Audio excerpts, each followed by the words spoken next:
idea of renewable energy, right? And sometimes people go, oh, wow, I don't want a huge wind farm, in my backyard.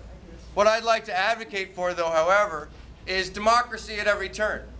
So what I'm doing next and now is with Mark Ruffalo, the green superhero, the Incredible Hulk, and a bunch of renewable energy bankers from California and around the United States, and Professor Mark Jacobson, who you saw in the film, Plan for Renewable Energy, is we've developed something called the Solutions Project.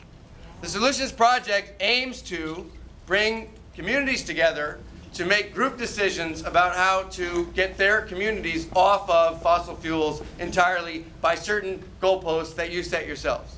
Because look, I know when facing this decision, you're a little bit hypocritical unless you're starting to plan on your own for how do you get out of fossil fuels, right? Because it's akin to saying, all right, well, we're going to shut the lights off in the middle of the hospital, in the middle of the operation.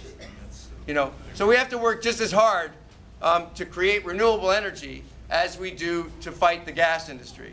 And what that means is there have to be ways that you can't do this individually. Because rooftop solar, right, you can put solar panels on your roof, you can buy yourself an electric car, but that's really a rich man's solution, right? And it won't work unless it's an everybody solution. And there are everybody solutions. There's such a thing as community solar gardens, where on the highway overpass or in the parking lot of this movie theater, you could have solar panels that would shade your cars, and then people in Harrisburg could buy the power from those solar panels. That's community. It's like a community garden, but it's a community solar garden. So what we'd like to do in the next phase, and if you sign up at the Gasland website or tonight, we will send you information about how to get involved with Solutions Project. And we would like to make people in our audience and in our community aware, and we have no part in this, we have no financial stake in this at all, aware of the different companies that exist out there and the different possibilities for communities to start to adopt renewable energy. Because the big problem is, when we go to the movies, we come in as an individual a lot of the time and leave as an individual, right? You can't solve the energy problem as an individual. You can't. You have to do what we've done to fight gas drilling, which is bind together with your community. And by the way, there's nothing better that you can do with your time. It's neighbor talking to neighbor.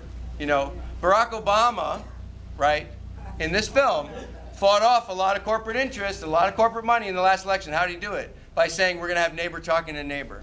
In the same way, we're going to educate this president about fracking.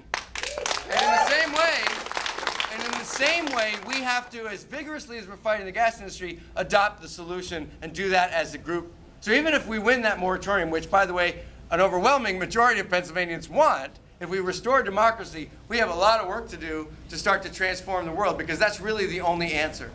The only answer is to start to transition off of fossil fuels. So thank you for the question.